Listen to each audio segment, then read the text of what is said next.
Halo guys, welcome in a day of my life. Edisi apa yang dilakuin ketika gak ngapa-ngapain. Selamat menyaksikan. A few moments later. Tahukah kamu, ketika kita tidur, sebenarnya kita itu sedang melayang.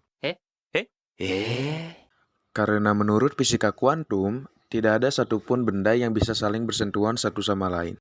Jadi, di dunia yang berskala atomik, elektron pada tubuh kita dan elektron pada kasur saling tolak-menolak sehingga membuat celah yang sangat kecil, dan itulah mengapa kita sedang melayang.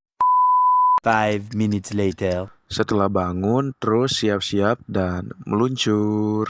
Ketika kita berjalan, konsep fisika yang berlaku yaitu hukum 3 Newton atau aksi reaksi.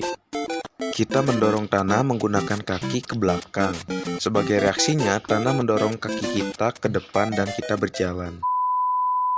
Karena hari masih gelap dan gak tahu mau ngapain, akhirnya buka laptop terus beresin tugas laporan bahasa Inggris. Tapi sadar gak sih kalian, ketika kita mengetik di keyboard, kita menggunakan konsep energi dan gaya. Energi dalam tubuh diubah menjadi energi kinetik pada jari-jari. Lalu, jari-jari menekan keyboard dengan menggunakan gaya. Menjelang siang hari, terus keluar rumah, peregangan-peregangan, dan berjemur sebentar. Tapi, penasaran gak sih kalian kenapa berdiri dengan satu kaki lebih melelahkan daripada berdiri dengan dua kaki?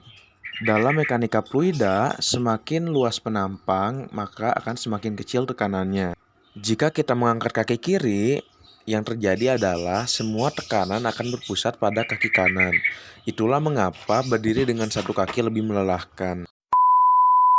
Teruntuk kalian yang suka beraktivitas di luar rumah, disarankan untuk memakai sunblock, sunscreen, atau tabir surya. Karena sinar matahari mengandung gelombang elektromagnetik seperti sinar ultraviolet yang dapat merusak kulit.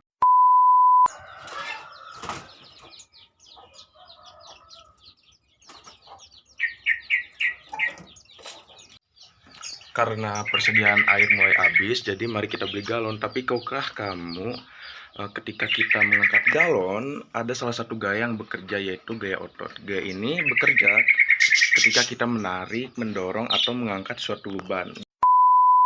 Sebelum kita berangkat, panaskan motor terlebih dahulu.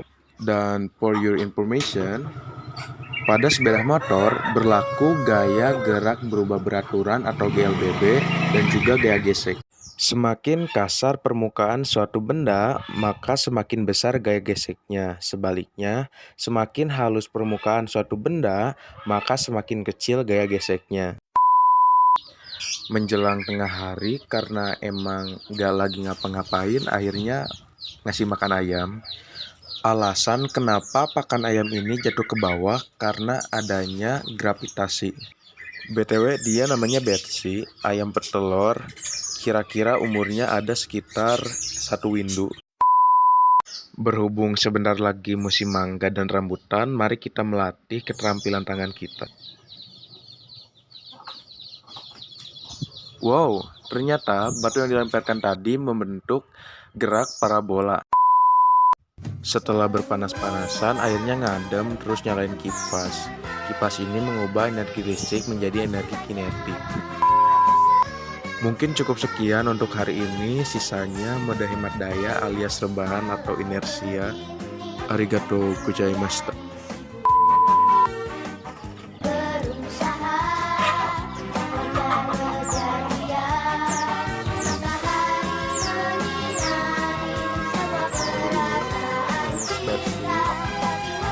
Dibesarkan seperti anak sendiri. Say hi.